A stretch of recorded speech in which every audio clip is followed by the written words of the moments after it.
ជំរាបសួរទៅដល់ពុកម៉ែបងប្អូនស្វាគមន៍ជាថ្មីម្ដងទៀតជាមួយនឹងខាងហាងសាប៊ូន Eon 2សម្រាប់អ្នកនេះដែរសម្រាប់ពុកម៉ែបងប្អូនដែលកំពុងតែស្វែងរកប្រភេទកង់3មិនថាចង់ទិញដែកឬក៏បង់រំលោះខាងហាងសូមណែនាំប្រភេទកង់3មួយគ្រឿងដែលមានតម្លៃពិសេសរួមទាំងបានទទួលការប្រម៉ូសិនហើយបានសេរីខ្ពស់ទៀតគឺជាសេរីឆ្នាំ2021ប្រភេទបាចា RE ដែលជាប្រភេទ Boozy 2កម្លាំង 200cc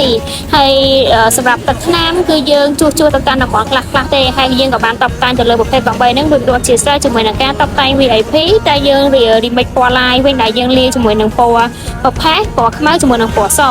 ហើយសម្រាប់កៅអីកន្លែងតកង់ក៏យើងធ្វើកៅអីវែងជួយរួចរាល់ជាស្រេចព្រមទាំងកន្លែងក្លុកក្លែកម៉ាស៊ីនគឺយើងរៀបចំរួចរាល់ឲ្យដូចគ្នាព្រមទាំងមានការទទួលបាននៃការធានាច្បាស់លាស់ចេញពីហាងផងដែរជាមួយនឹងប្រអប់លេខផងដែរអញ្ចឹងគឺពិសេសមែនតើពុកម៉ែបងប្អូនដែលកំពុងតែស្វែងរកកង់3សេរីឆ្នាំ2021មិនថាចង់ទិញផ្ដាច់ក៏បានចង់បង់រំលោះក៏បានអាចមកមើលមួយគ្រឿងនេះបានអ្វីដែលសំខាន់ទទួលបានការប្រម៉ូសិនបានរបបនឹងជាកង់3ផងដែរសម្រាប់ព័ត៌មានលម្អិតនិងបន្ថែមអាចឆាតតាក់ទងមកតាមលេខទូរស័ព្ទដែលនៅខាងក្រោមក៏បានឬក៏ឆាតចូលមកក្នុងเพจហាងសាប៊ូនកង់3ក៏បានដែរសូមអរគុណសូមជម្រាបលា